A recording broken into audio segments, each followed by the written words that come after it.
There's so many great plugins in Live 10 that it's hard to choose one.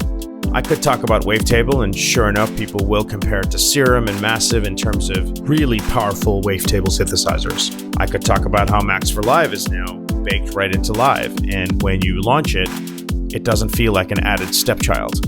It feels very much a part of the program, and a lot of patches even have the same look and feel as Live's native plugins.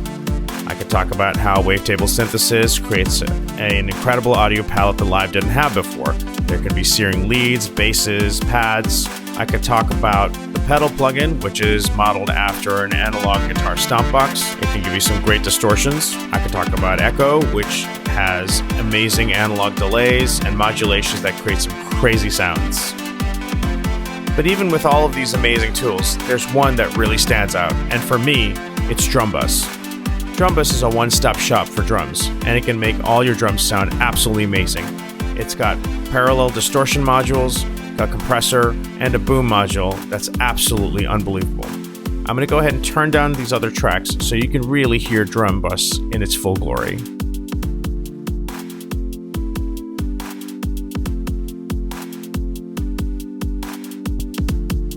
The drive knob applies distortion to the dry signal, and there's 3 modes: soft, medium, and hard.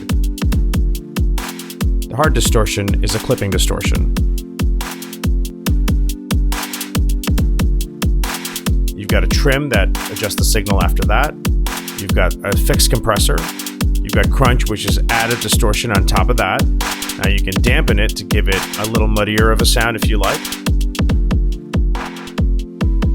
The transients knob can either de-emphasize the transients, or you can turn it positive and it can make the sound really punchy. Now when it's this punchy, you might want to turn down the drive a little bit.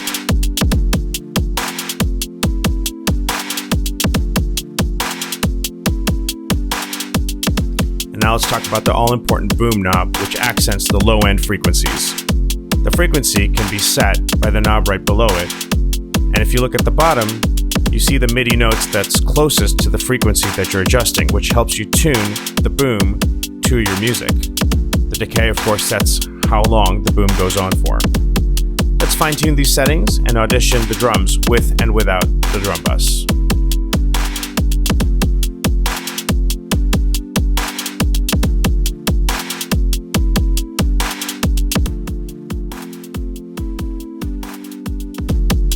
That's a massive difference. All right, let's dial back in the rest of the audio tracks.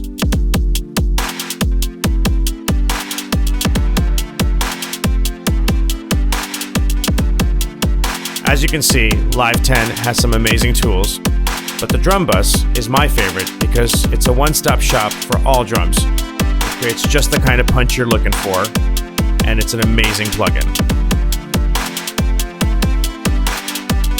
And that concludes my 5 favorite features of Live 10.